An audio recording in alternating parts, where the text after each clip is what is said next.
super high and not going down like it should be. And now, so then we should keep whatever, keep the shelter in place stuff there, and keep people in their home, confine people in their homes. So we need to break out of this. We're stuck in a loop. Yeah. And I think the way to break out of this loop is to have clarity of information. Clarity of information will certainly help, but altering perceptions, public perception, from people that are basically in a panic. There's a lot of, essentially, well, at least a month ago, we're clearly in a panic. I mean, right where, when you look around April 5th, April 6th, people were really freaking out. But here we are, May, and May, people are relaxing a little bit. Yes. They're realizing, like, hey, I actually know a couple of people that got it. It was just a cough, and I know some people that got it where nothing happened. I know a lot of people who got it. I know 0 people who died. I mean, I know a lot of people who got it. Yeah, it's not what we feared. We feared something much worse. Yeah, that's correct. So the adjustment's difficult to make. So you said, first of all, we need real data.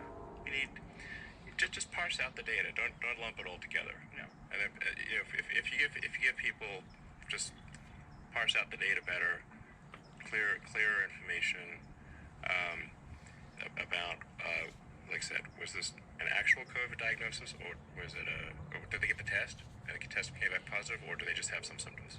Just parse those two out, and then parse out just if somebody died, did they die?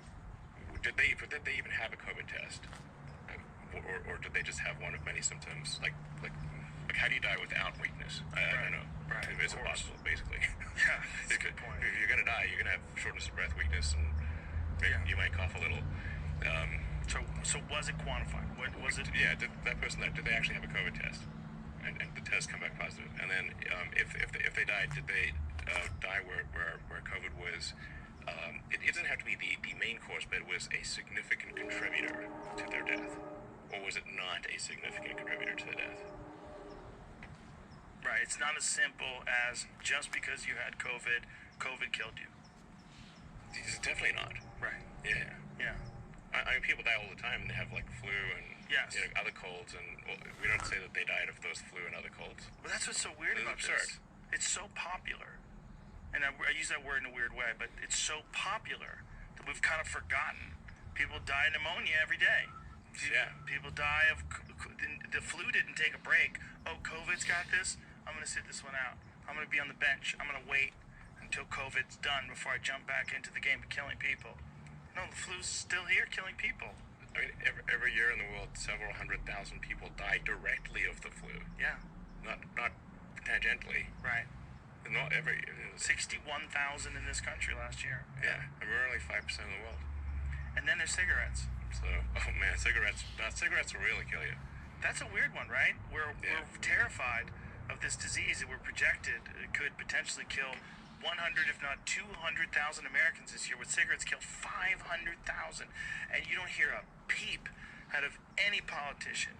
There's no one running for Congress that's trying to ban cigarettes. There's no one running for Senate that wants to put some education plan in place that's going to stop cigarettes in their tracks.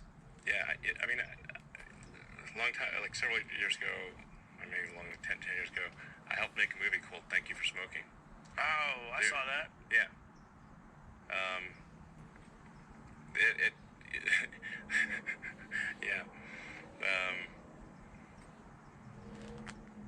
Yeah. It's crazy. Barbecuing your lungs is just bad news. It's not good. Turning your lungs into smoked beef is not great. Yeah. But Tylenol also, by the way, also kills a lot of people. Yeah, what is the number for Tylenol every year? I'm not sure the exact number, but I believe until the opioid crisis, I believe Tylenol was the number one killer of all drugs. Because basically it's if you get drunk and take a lot of Tylenol, acetaminophen, essentially it causes liver failure. So people would like get wasted and then like have a headache and then pop a ton of Tylenol curtains. Wow. Yeah. Curtains is a funny word. Yeah. But nobody's like, raging against Tylenol. Yeah. It's weird, acceptable deaths are weird. And that's the slippery slope about this, people shaming people for wanting to go back to work. You know, other people are going to die. Well, if you drive, do you drive? Oh, well, you should stop driving because people die from driving.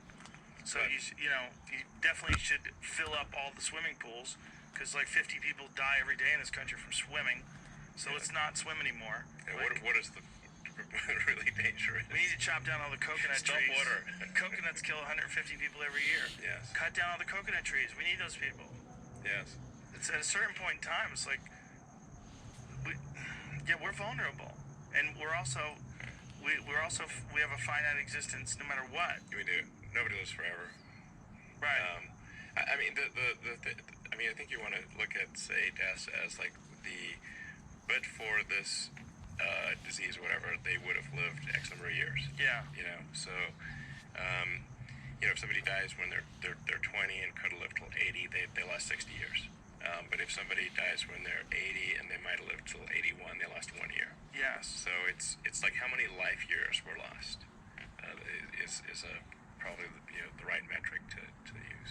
I don't read my own comments, but I do read other people's comments. And I was reading this one little Twitter beef that was going on where someone was saying that COVID takes an average of 10 years off people's lives, and we should appreciate those 10 years. And then someone else said, It's not true. I'm sure it's not true. Yeah, definitely It's not. the Twitter. It's the Yeah, world. right. But someone else said the average age of people who die from COVID is older than the average age people die. It's very just say it's like it's about the same. That's a beautiful way of looking at it. I mean, it's unfortunate. It sucks. But it sucks if grandpa dies of Alzheimer's or emphysema or leukemia. It sucks. Sure. It sucks when someone you love dies. Yes. I mean, actually, if this, I think a lesson to be taken here that I think is quite important is that if you have grandparents and their aging grandparents, really be careful with any kind of flu or cold or something that is not dangerous to kids or young adults, but is dangerous to help the elderly. Is basically if your kid's got a runny nose, they should stay away from their grandparents. No matter what it is, it's the things that are where a young immune system has no problem and an older one has a problem. Yes. And in fact, a lot of the deaths are literally it's tragic, but they're intra-family. It's the little kid